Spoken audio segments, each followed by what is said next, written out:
Hello, my name is Brian Lewis, and I'll be your instructor for this English 1C. I have created this class around the concept of journalism, and it's in particular around citizen journalism or maybe even student journalism. Journalism has changed rapidly in the last few years, and even though it's changed enormously, I think we still can see that it has a widespread impact and has importance in our lives. And so whether or not we like news or dislike news, we all have some sort of relationship to news, meaning we get our information somewhere.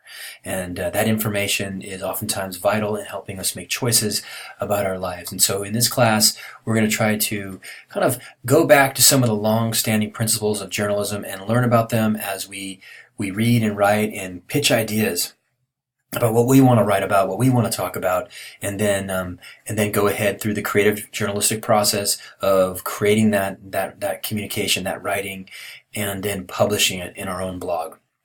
Okay, so here's how we're going to do that. Essentially, what you'll be asked to do is to weekly do readings and have discussions online. You'll be taking these steps in a variety of different places on the website, and you'll learn hopefully how to do that really soon as you click through the website. But primarily you'll be using the discussions in two different ways. In one way you'll use the discussions for your portfolio. So when you click on discussions, you'll see a link at the top of the page for the portfolio. The video below this is also actually created to help you understand the portfolio in more detail. The portfolio is just a place for you to track your investigative and creative process, okay? It's also a place where I give you credit for doing homework. So do know you'll be using the calendar, and you can use also the list of things to do as a way to help you navigate the site, but also helping you kind of know where to put things and when to put things. So go ahead and you can click around and even play with the portfolio by posting there, and you can't hurt it. It's basically a discussion between you and me. All right. You'll also be asked to do discussions with the class, though. So instead of just recording your process, you'll also be asked to kind of pitch ideas you have to write about, to share the progress you're making in that reading and writing process, and then also give feedback to others who are trying to write and communicate to a more general audience. Okay. So the discussions will be there too. Then as you go, you'll go through. Sometimes you'll do peer response online, where you will be required to submit a draft by a certain date, and then go through and grade and evaluate two other people's articles to help them improve it and make it better. So by the end of this class, and you don't need to start doing it now, though, you will have also created a blog. So as you're kind of entering the class, you might want to think about what kind of theme you're interested in creating for your blog. You know, blogs usually kind of circle around certain thematic designs and principles around that theme.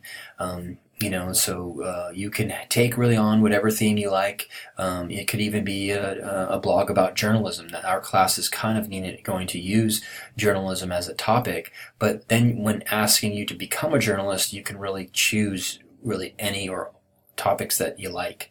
It would be nice if we could, though, to kind of strand the different topics that you write about together and create a thematic quality to your blog. Okay, so that's kind of the class in a whole. I hope that helps you. I'm sure that raises other questions for you too.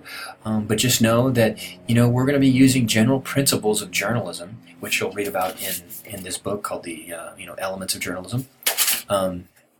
And we'll be using the general principles of journalism to help us kind of write and research on certain topics, and then present our work to others to have them help us kind of make it better, stronger, and then ultimately self-publish it on our own blogs that we create. You'll find links and different modules throughout to help you. Okay, so that's an introduction. Just go ahead and start clicking in, and hopefully you'll have a better understanding of the platform and how it works. Otherwise, you can get a hold of me, and we can answer all your questions. Okay, all right, take care.